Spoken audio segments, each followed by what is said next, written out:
dalam Markus pasal 5 ayat yang ke-25. Adalah di situ seorang perempuan yang sudah 12 tahun lamanya menderita pendarahan.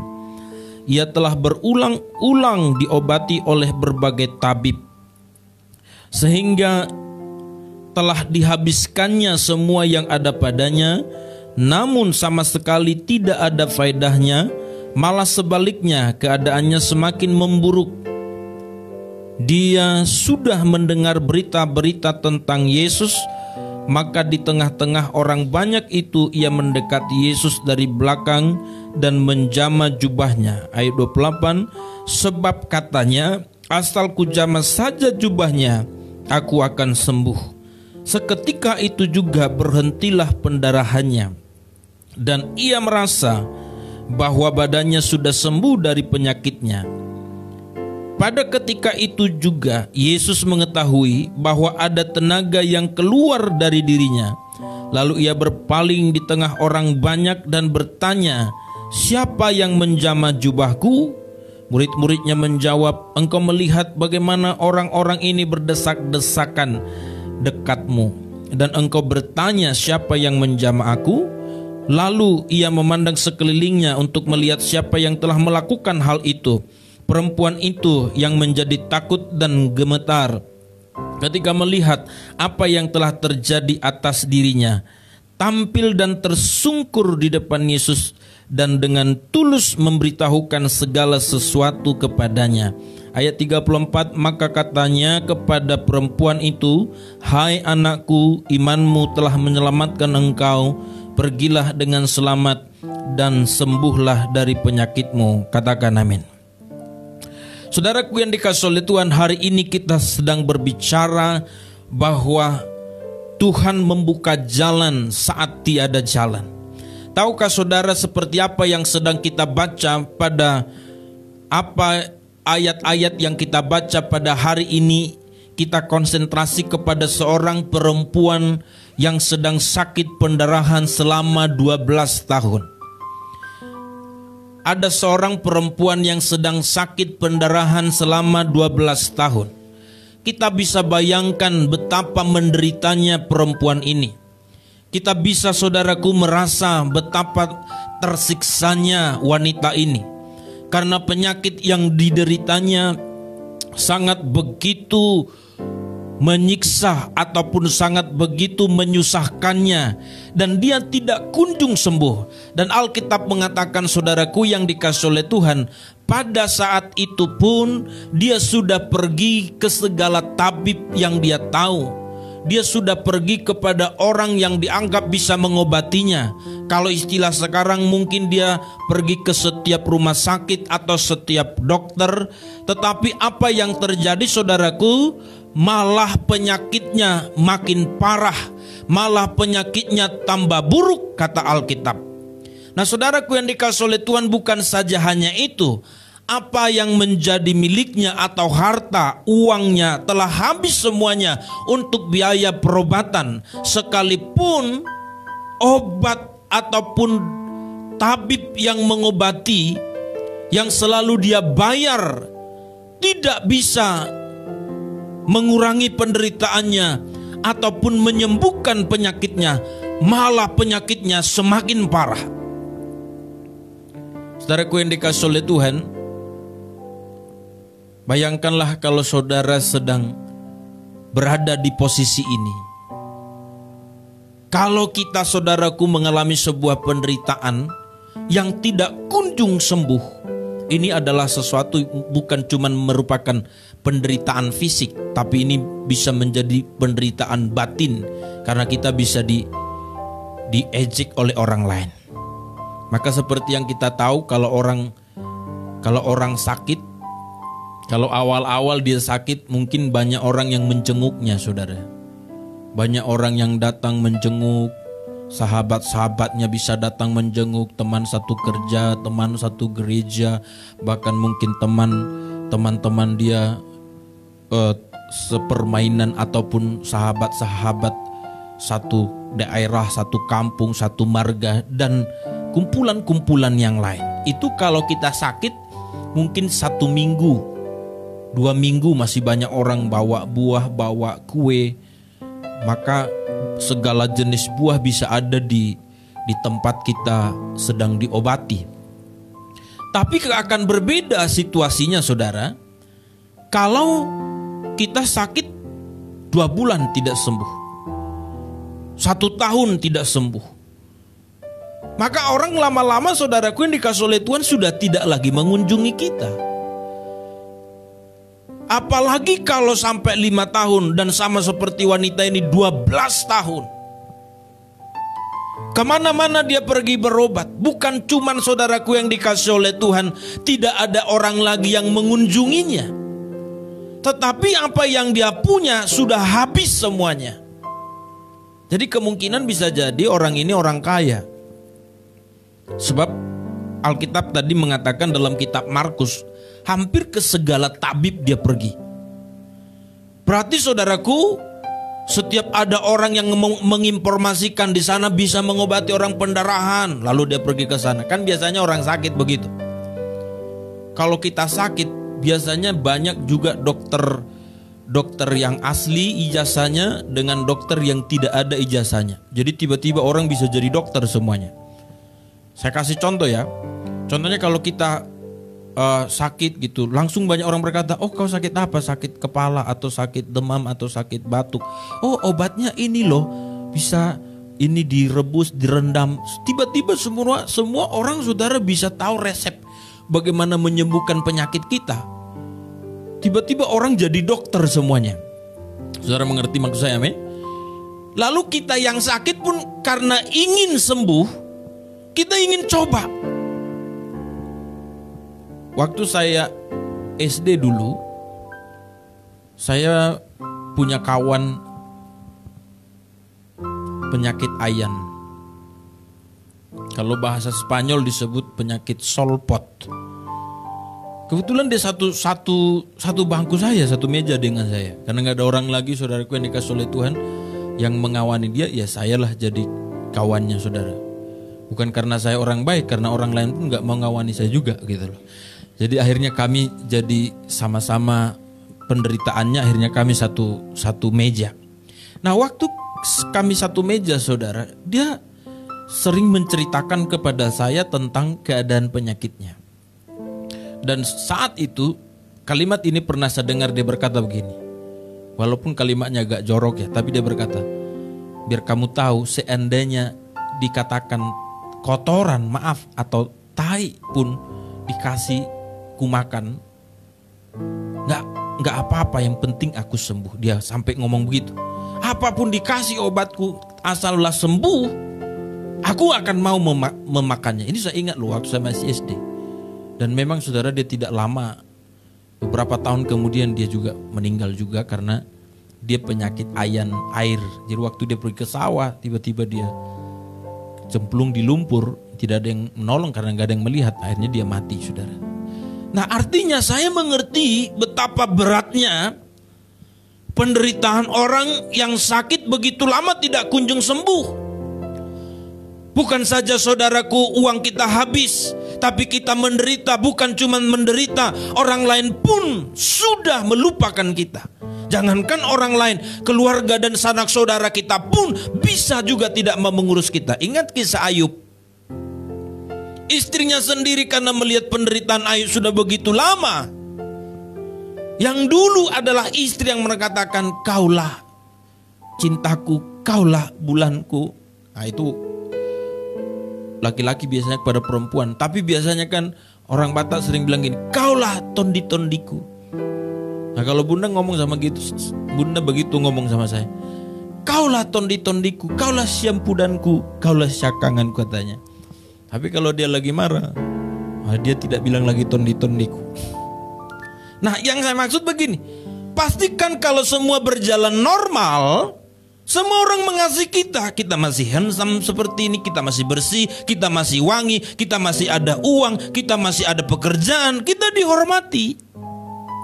Atau paling tidak kita dihargai. Tapi coba kalau kita sudah dipecat, menderita, sakit, tidak sembuh, udah tidak sembuh, habis uang kita, jangankan orang lain, Saudara sendiri pun atau mungkin pasangan hidup sekalipun bisa, saudaraku yang dikasih oleh Tuhan, tidak peduli lagi dengan kita. Mungkin bisa aja saudaraku yang dikasih oleh Tuhan, dia tidak menunjukkan rasa tidak pedulinya.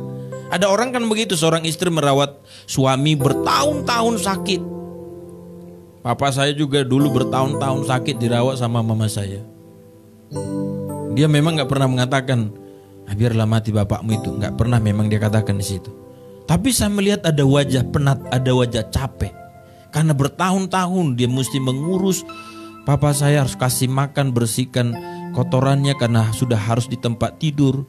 Dan segala macamnya. Belum lagi saudaraku, dia harus mengurus anak-anaknya, mengurus sawahnya, mengurus ternaknya. Saya melihat ada wajah capek, walaupun dia tidak pernah mengeluarkan sebuah perkataan, aku udah bosan, aku udah capek, nggak pernah mengeluarkan perkataan itu. Tapi saya mengerti kondisi itu nggak mudah bagi dia. Ya kami anak-anaknya hanya sekedar menyaksikan ataupun melihat, sebab kita tidak terjun langsung pada kala itu karena kita kuliah ataupun juga ada di tempat lain. Tapi yang saya mau katakan saudara, sama seperti wanita yang sedang berpendarahan ini, 12 tahun hartanya habis, orang melupakan dia. Lalu inilah yang saya sebut saudaraku, masa krisis yang kritis memaksa dia saudara untuk datang kepada Yesus. Maka saya berikan judul renungan ataupun firman Tuhan pada hari ini, Tuhan buka jalan saat tiada jalan. Tidak ada lagi harapan yang dia bisa letakkan kepada siapapun. Hartanya sudah habis, orang tidak peduli dengan dia. Dan tabib ataupun mungkin kalau istilah sekarang, dokter pun tidak mau lagi mengobati dia. Karena selama ini uangnya sudah habis. Ya kita datang ke dokter senyum-senyum kan karena uang kita ada. Bukan saya mau melecehkan dokter. Karena saya pernah juga melihat sebuah video klip. Ada oknum-oknum dokter ataupun rumah sakit juga bisa berbuat curang ataupun bertindak licik. Ini bukan semua oknum. Ada dokter yang baik, ada dokter yang ada juga dokter yang rela tidak dibayar. Itu banyak dokter-dokter yang baik hati, yang murah hati. Tapi ada dokter juga yang memanfaatkan pasien. Suatu saat pernah saya nonton sebuah video klip. Ini bukan video klip, mungkin ini difilmkan juga, ini bukan di negara kita. Saat itu ada rumah sakit yang menguras pasiennya. Sebenarnya pasien itu sudah tahu tidak mungkin disembuhkan lagi, tapi dokter-dokter dan perawat dan pemilik rumah sakit itu bekerja sama supaya tetap diberikan pengharapan kepada keluarganya. Ya kita upayakan, kita usahakan, siapkan aja uang.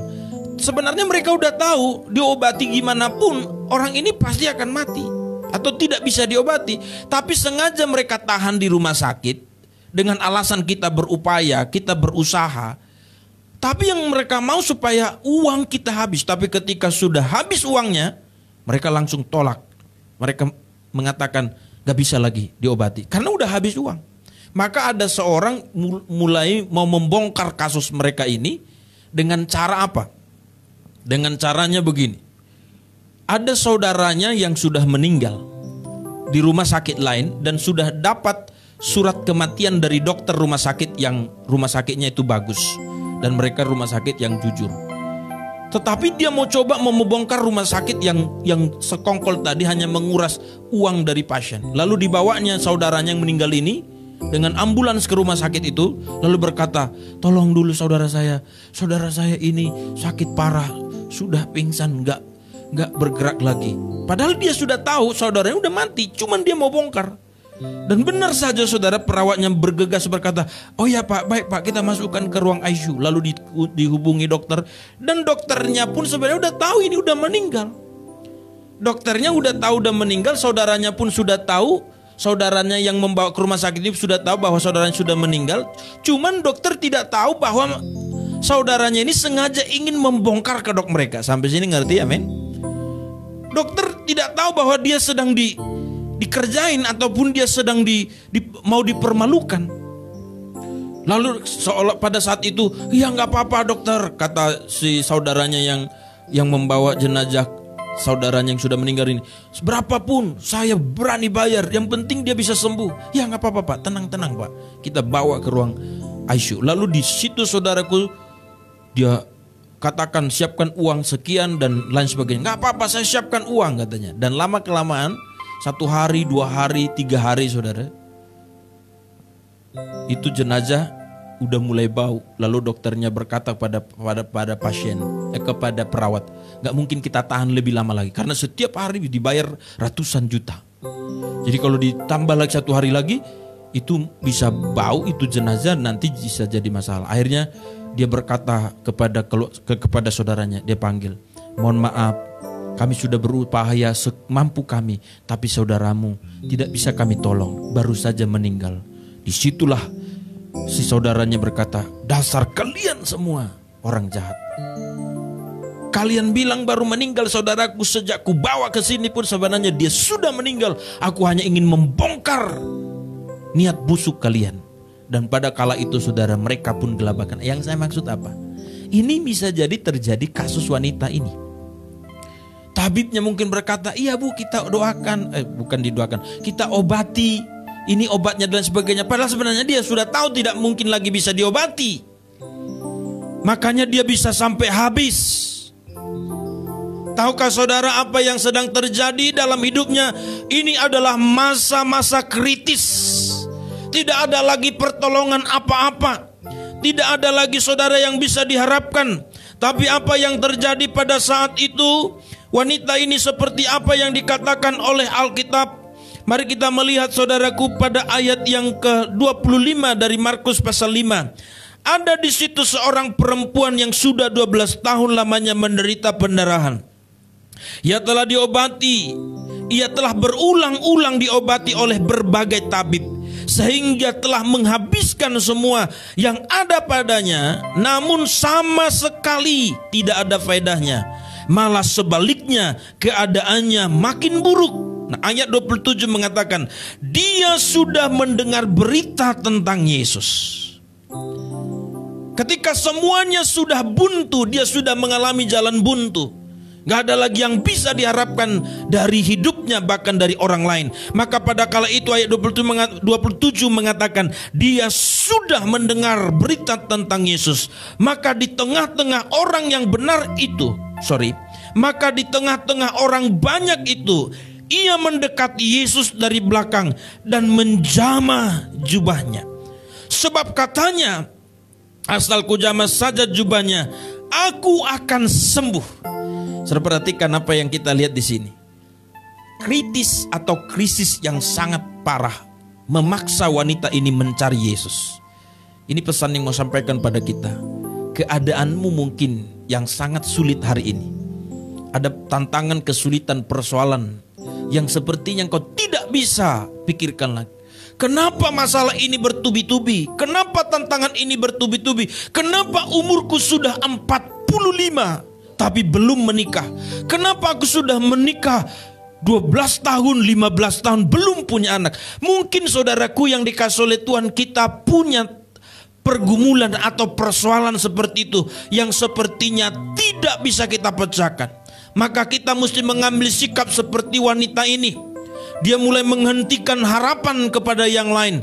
Dia mulai menghentikan harapan kepada yang lain. Tetapi sekarang ketika mendengar tentang Yesus, ada iman yang muncul di hatinya. Maka saya menyebut saudaraku, keadaan kritis memaksa dia mencari Yesus. Dan pada saat dia mencari Yesus, keadaan kritis itu membuat dia punya iman yang besar dan juga benar. Saya ulang saudara, pada masa kritis yang tidak ada lagi pertolongan, jalan sudah buntu, tidak ada orang yang bisa peduli dan tidak mungkin disembuhkan lagi. Tapi pada kala itu dia datang mencari Yesus. Dia datang mencari Yesus dengan iman yang besar dan benar. Kenapa saya katakan dengan iman yang besar? Karena pada kala itu dia berkata, asal ku jamah saja jubahnya, bukan tangannya, bukan wajahnya, tapi cuman jubah. Betapa besar iman wanita ini, saudara. Kenapa dia mengatakan begitu? Karena kondisi pada kala itu pun tidak mungkin dia didoakan khusus oleh Yesus. Sebenarnya menurut pikiran. Kenapa? Karena orang berbondong-bondong tadi berdesak-desakan. Ramai orang mengikuti Yesus berdesak-desakan. Bayangkanlah orang yang sakit 12 tahun mungkin sudah dikenal orang. Pasti dia disisihkan. Ngapain kau ikuti bau ini gitu loh. Kita penyakit kurap aja dihindari orang. Awas yang dekat, kurap. Seperti sekarang saudaraku ini kesulitan Tuhan, COVID, batuk dikit, orang langsung menghindar. Pasti pun dia begitu. Tetapi apa yang terjadi? Hal itu tidak menghentikan langkahnya. Dia tidak berkata, rame kali orang, malu kali aku berbondong-bondong di situ, banyak orang berdesak-desakan, nanti diejek pula aku, diusir pula aku. Dia tidak pakai alasan itu. Tapi yang ada dalam hatinya, asal ku jamah saja jubahnya. Hari ini juga saya mau katakan kepada saudara, engkau mungkin sedang terdesak. Lalu engkau berkata, mana mungkin aku diterima Tuhan, aku berdosa, masa laluku jelek, atau aku juga tidak pernah datang pada Tuhan, atau aku melukai hati Tuhan, atau mungkin berkata enggak mungkin lagi aku mendapat pertolongan dan lain sebagainya. Dengar dengan baik, engkau harus menghentikan apapun yang menghalangi langkah saudara untuk ketemu dengan Yesus. Maka tindakan yang harus kau lakukan hari ini dalam masa-masa genting, masa krisis, masa kritis yang kau alami, harus datang mencari Yesus dengan iman yang besar dan iman yang benar seperti wanita ini, asal ku jamah saja jubahnya.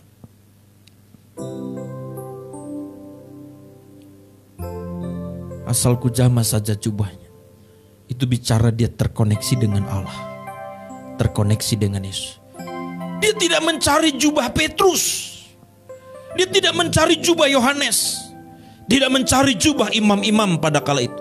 Dia mencari jubah Yesus.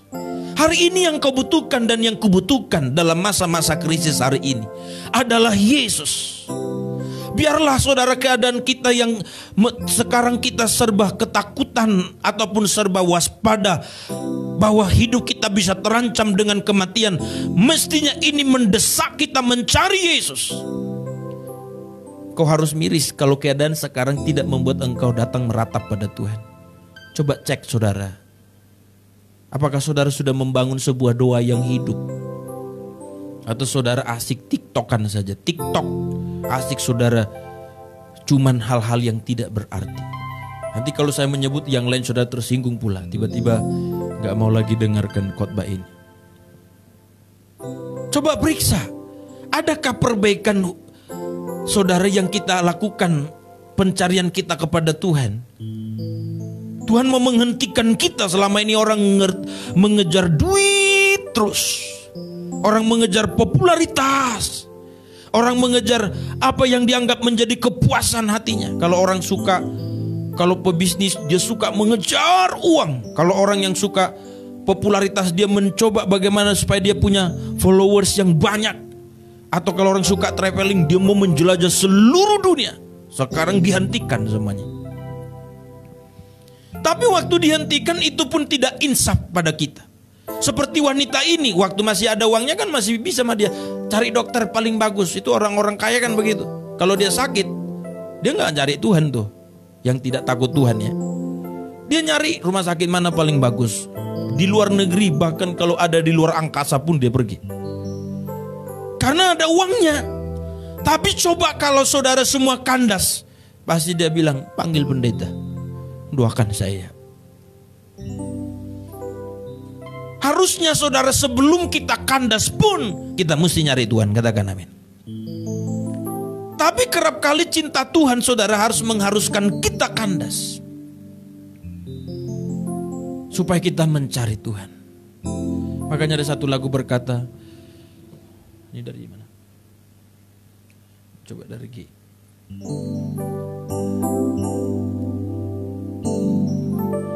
Saat tiada jalan, hadapi persoalan, Yesus ada di sana yang memberiku jawaban.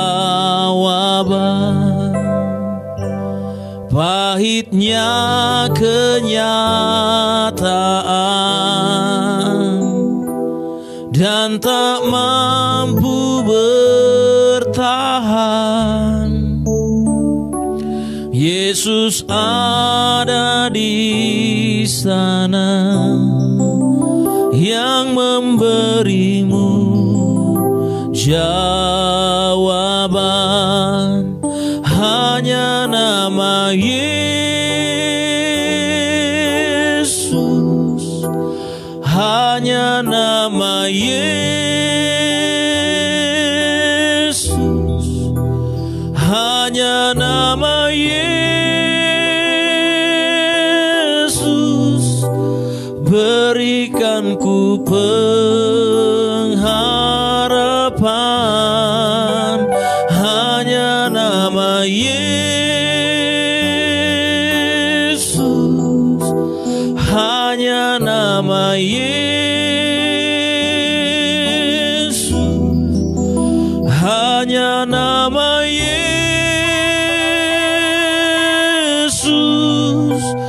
berikan ku kepastian. Yesuslah yang memberikan kepastian kepada kita.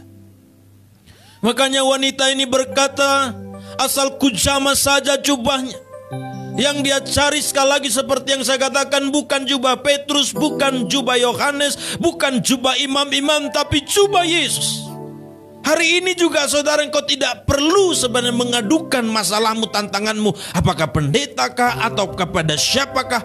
Walaupun tidak ada masalah sebenarnya dalam hal itu, tapi yang kau butuhkan bukan jawaban dari pendeta, bukan jawaban mungkin dari pengurus-pengurus gereja, tapi jawaban dari Tuhan atas hidupmu.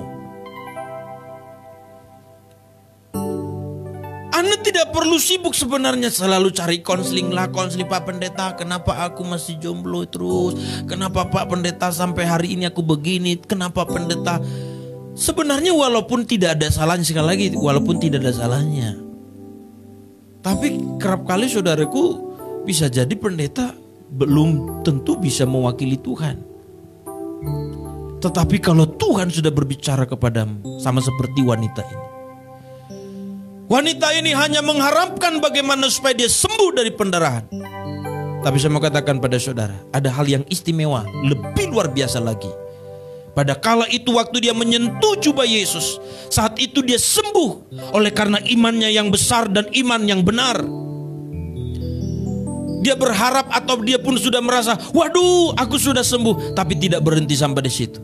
Dia tidak pernah berharap Yesus menyapa dia. Dia tidak pernah berharap pada kala itu saudara Yesus berhenti mencari dia. Tapi Alkitab berkata Yesus pada kala itu dalam keramaian merasa ada suatu kuasa atau tenaga yang kurang dari tubuhnya. Lalu dia bertanya kepada murid-muridnya, siapa yang menjamah aku? Dalam arti kata, Yesus pun mencari orang itu. Katakan amin. Lalu murid-muridnya berkata, apa-apaan guru ini? Malah nanya kita siapa yang menyentuh guru. Ramai orang berdesak-desakan, berbondong-bondong. Mana kita tahu siapa yang menjamah guru? Kalau dia pakai bahasa Spanyol, anak buharo masuk nih bayon, gitu kira-kira. Alkitab kan mengatakan saudara, dikatakan di situ. Coba kita lihat saudaraku apa yang dikatakan oleh murid-muridnya pada pasal yang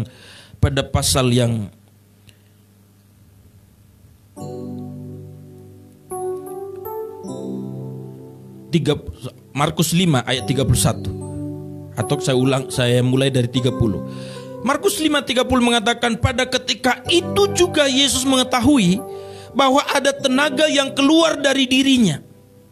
Lalu ia berpaling di tengah orang banyak itu dan bertanya, siapa yang menjamah jubahku? Perhatikan saudara, wanita tadi cuman berharap asal ku jamah jubahnya aku sembuh. Sebenarnya dia tidak berharap dicari Yesus. Dia tidak berpikir akan dicari Yesus. Tapi yang ada dalam pikirannya, aku beriman, aku akan sembuh kalau ku jamah jubahnya. Tapi yang berbeda saudara, atau yang istimewa justru terjadi. Yesus mengetahui ada seseorang yang menjamah dia. Maka dia bertanya kepada murid-muridnya ayat 31. Murid-muridnya menjawab, engkau melihat bagaimana orang ini berdesak-desakan dekatmu, dan engkau bertanya, siapa yang menjamah aku?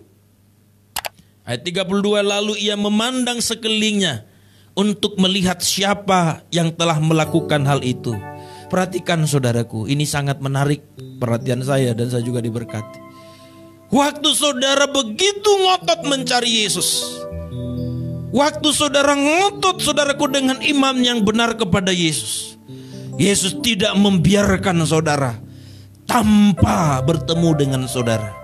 Pada kala itu Yesus berkata, ada yang menjamah aku. Murid-muridnya berkata, siapa? Kami tidak tahu. Tapi Yesus tidak berhenti sebelum orang yang menjamah itu akan disapa, akan ditegur, ataupun maksud bukan ditegur dimarahi, tapi akan ditemui saudaraku. Dan pada kala itu apa yang terjadi? Wanita itu saudara berpikir, waduh, kenapa saya dicari? Makanya kalau wanita itu berharap dicari atau berharap ingin bertemu Tuhan, bukan karena dia tidak mau, tanda kutip bukan tidak mau, tapi tidak mungkin karena dia melihat dirinya, aku wanita pendarahan, orang aja udah tutup hidung melihat aku aja disingkirkan orang, mana mungkin Yesus yang mulia, yang kudus ini mau bertemu dengan saya. Itu dalam pikirannya. Maka aku cuma mendapat sedikit, melalui kuasanya aku sembuh. Tapi Tuhan tidak mau kita dipulihkan cuman sedikit. Dia memulihkan hidup kita secara total. Katakan amin. Dia cuma berharap disembuhkan. Tapi Tuhan Yesus tidak mau hanya menyembuhkan penyakitnya. Tuhan Yesus juga mau menyembuhkan hidupnya, supaya hidupnya dipulihkan, hubungannya dipulihkan dengan Allah. Katakan amin. Allah tidak mau hanya ingin menyembuhkan penyakit kita, hanya ingin menyelesaikan masalah persoalan kita, hanya ingin menjawab doa-doa kita. Tapi yang lebih utama adalah Allah ingin menyelesaikan hubungan kita dengan Allah, supaya hubungan kita dengan Allah diperbaiki, yang rusak diperbaiki. Maka orang ini yang merasa tadi adalah seorang perempuan berdosa, sudah sakit dalam pendarahan, tidak mungkin bisa ketemu dengan Tuhan oleh karena keadaannya. Tapi sesuatu yang berbeda justru terjadi saudaraku. Dia hanya mengharapkan kesembuhan fisik, tapi Allah menyembuhkan rohnya, menyembuhkan batinnya, memulihkan hidupnya, memulihkan hubungannya dengan Allah. Makanya Alkitab mengatakan pada ayat yang ke-33, perempuan itu yang menjadi takut dan gemetar ketika melihat apa yang telah terjadi atas dirinya, tampil dan tersungkur di depan Yesus, dan dengan tulus memberitakan segala sesuatu kepadanya. Lihat apa yang terjadi pada ayat 34. Baca bersama-sama. Maka katanya kepada perempuan itu, hai anakku. Saya ulang saudara. Maka katanya kepada perempuan itu, hai anakku. Perhatikan kata Tuhan, hai anakku. Dia tidak mengatakan, hei wanita penyakit pendarahan, hei wanita sakit-sakitan. Mungkin saudara pada kala itu kan orang menyebut dia, termasuk Markus menyebut dia wanita pendarahan. Tangkap sampai sini amin. Gelarnya sudah si perempuan pendarahan. Jadi contohnya kalau orang sakit, oh itu si TBC itu. Kalau karena dia penyakit TBC sudah sampai 12 tahun. Atau ada orang penyakit ambeien 12 tahun. Oh itu si ambeien. Jadi penyakitnya begitu. Atau mungkin kalau dulu ada di kampung, kita masih kecil kan, jorok-jorok, terus kita punya kepala bisa ada borok-borok saudara. Kalau di kampung kami bahasanya disebut lotukon. Itu borok-borok saudara. Jadi kan dulu kalau kita tidak sembuh-sembuh, kita akan dipanggil si lotup. Betul nggak? Saya nggak tahu saudara yang hadir ini pun mungkin pernah begitu. Hei lotup katanya. Pada kala itu kita teraniaya rasanya. Jadi saudara perhatikan, orang-orang memanggil perempuan itu seperempuan pendarahan. Tapi Yesus tidak memanggil dia seperti itu. Yesus memanggil, hai anakku. Itu berarti ada hubungan yang baru. Ada sebuah pemulihan atas hidupnya. Kalau orang lain menganggap dia hanya sebatas perempuan pendarahan, tapi Yesus memanggilnya, hai anakku. Hari ini saudara, saya beritahukan pada saudara, waktu jalan tertutup, keadaan semakin genting dan kritis. kau harus cari Tuhan dengan iman yang besar dan iman yang benar. Dan pada kala itu Tuhan bukan cuma ingin memulihkan keadaan fisikmu, ekonomimu, penyakitmu, ataupun keadaan-keadaan yang ada dalam pekerjaan, rumah tangga, dan lain sebagainya. Lebih daripada itu, dia ingin memulihkan hubungan kita dengan Allah. Sehingga Allah akan memanggil kita, hai anakku. Maka pada kala itu dilanjutkan, hai anakku, imanmu telah menyelamatkan engkau. Perhatikan, menyelamatkan engkau. Jadi bukan cuma menyembuhkan. Oleh karena imannya kepada Yesus telah menyelamatkan dia, maka dikatakan pergilah dengan selamat dan sembuhlah dari penyakit. Dia dapat 2 porsi. Pergi dengan selamat artinya dia sudah dipulihkan hubungannya dengan Tuhan. Dosanya diampuni, dia menjadi anak Allah. Lalu dia pun pergi dengan fisik yang sembuh. Karena Allah telah bekerja dengan luar biasa. Dengan sebuah iman yang besar dan benar di tengah-tengah jalan tertutup, jalan buntu. Sekarang saya mau beritahukan pada kita. Hari ini saya mau sampaikan pada kita. Kita adalah punya Tuhan yang sama. Oleh sebab itu berhenti saudara. Mungkin selama ini kau sudah penat melakukan A, B, C. Mencoba saudara minta tolong kepada orang-orang yang kau anggap bisa menolong. Penguasa, orang kaya. Ataupun kamu berpikir ada kok keluargaku yang bisa menolong aku. Tapi kerap kali saudara semua itu dikandaskan Tuhan. Kerap kali semua itu dihentikan Tuhan. Kerap kali itu saudaraku ditutup oleh Tuhan. Diizinkan supaya kau hanya mencari dia. Sama seperti kita hari ini. Pelayanan kita saudaraku harus terhenti. Tidak bisa maksud saya tidak bisa bertemu berkumpul secara bersama-sama. Tapi sekarang saudara kita, Tuhan menguji kita. Benarkah engkau mencari Tuhan atau cuma sekedar mencari pertemuan? Sebab banyak orang sekarang cuma mencari pertemuan. Wah, di sana rame loh. Sebabnya orang suka cari gereja yang rame. Bukan salah, gereja rame bagus kalau memang semua rame-rame karena Tuhan. Tapi kan biasanya begitu.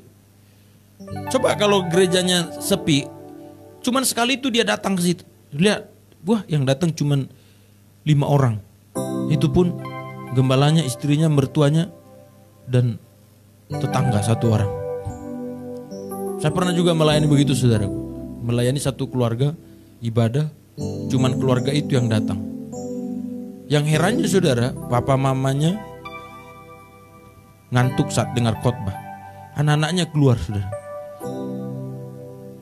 Gak ada yang dengarin saya saudara, tapi saya khotbah aja terus. Nah saudara, tapi orang kalau datang begitu kan dilihat dikit dia gak mau. Tapi kalau rame, waduh sering dia datang ke sana. Makanya Tuhan hentikan keramaian dulu. Kerumunan dihentikan. Tapi ibadah tidak dihentikan. Karena ibadah itu hubungan kita dengan Allah.